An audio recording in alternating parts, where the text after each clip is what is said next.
disability, I see my ability. They call me disabled, I call myself differently abled. There are some incidents that happen in your life. Those incidents break you, deform you, but they mold you into the best version of you.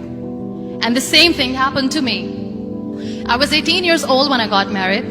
My father wanted me to get married. And all I said was, if that makes you happy, I'll say yes. And of course, it was never a happy marriage. Just about after 2 years of getting married, I met a car accident. Somehow my husband fell asleep and the car fell in the ditch. He managed to jump out, saved himself. I'm happy for him. But I stayed inside the car and I sustained a lot of injuries. The list is a bit long, don't get scared. The wrist was fractured. Shoulder bone and collarbone were fractured. My whole rib cage got fractured. And because of the rib cage injury, lungs and liver were badly injured. I couldn't breathe. I lost urinary bowel control. That's why I have to wear the bag wherever I go. 3 vertebrae of my backbone were completely crushed. And I got paralyzed for the rest of my life. I finally ended up in a hospital where I stayed for 2.5 months. I underwent multiple surgeries.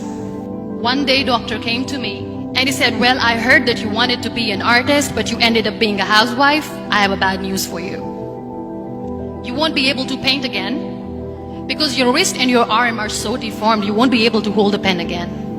Next day doctor came to me and said, your spine injury is so bad, you won't be able to walk again. Because of your spine injury and the fixation that you have in your back, you won't be able to give birth to a child again. That day I was devastated. I asked my mother, why me? And that is where I started to question my existence. Why am I even alive? And that is where I realized that the words have the power to heal the soul. My mother said to me, this too shall pass. God has a greater plan for you. I don't know what it is, but He surely has. And in all that distress and grief, somehow or the other, those words were so magical that they kept me going. One day I asked my brothers, I know I have a deformed hand, but I'm tired of looking at these white walls in the hospital and wearing these white scrubs. I'm getting tired of this. I want to add more colors to my life. I want to do something. Bring me some colors, bring me some small canvas. I want to paint. So the very first painting I made was on my deathbed, where I painted for the very first time. It was not just an art piece or just my passion. It was my therapy. And then I was discharged and I went back home. And I went back home and I realized that I have developed a lot of pressure ulcers on my back and on my hip bone. I was unable to sit. There were a lot of infections in my body, a lot of allergies. So doctors wanted me to lie down on the bed straight for not 6 months, for not 1 year, for 2 years. I was bedridden, confined in that one room, looking outside the window, listening to the birds chirping and thinking maybe there will be a time when we'll be going out with the family and enjoying the nature. That was the time where I realized how lucky people are.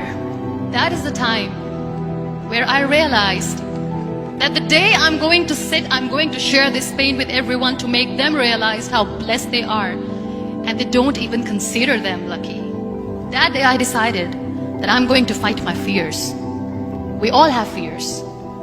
Fear of unknown, fear of losing people, fear of losing health, money. We want to excel in career, we want to become famous, we want to get money. We are scared all the time. So I wrote down one by one all those fears. And I decided that I'm going to overcome these fears one at a time. You know what was my biggest fear?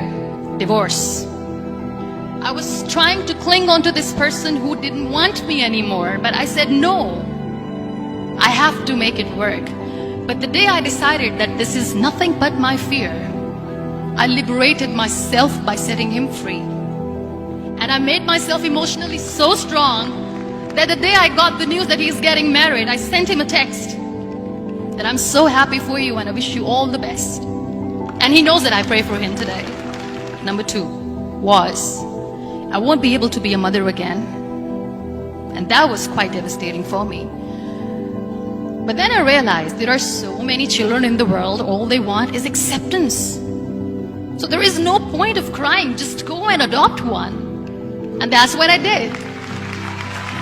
People think that they will not be accepted by the people because we, in the world of perfect people, are imperfect. So I decided that instead of starting an NGO for disability awareness, which I know will not help anyone, I started to appear more in public. I started to paint. I decided that I'm going to join the national TV of Pakistan as an anchor person. And I've been doing a lot of shows for the last 3 years. I became the National Goodwill Ambassador for UN Women Pakistan, and now I speak for the rights of women, children. We talk about inclusion, diversity, gender equality, which is a must. Every time I go in public, I always smile. It's always a big toothy smile on my face, and people ask me, don't you get tired of smiling all the time? What's the secret? I always say one thing, that I have stopped worrying about the things that I have lost, the people that I have lost. Things and people who were meant to be with me are with me. And sometimes somebody's absence makes you a better person. Cherish their absence. It's always a blessing in disguise. Live your life fully. Accept yourself the way you are. Be kind to yourself. Be kind to yourself. I'll repeat, be kind to yourself, and only then you can be kind to others. Love yourself and spread that love. Life will be hard. There will be turmoils, there will be trials, but that will only make you stronger.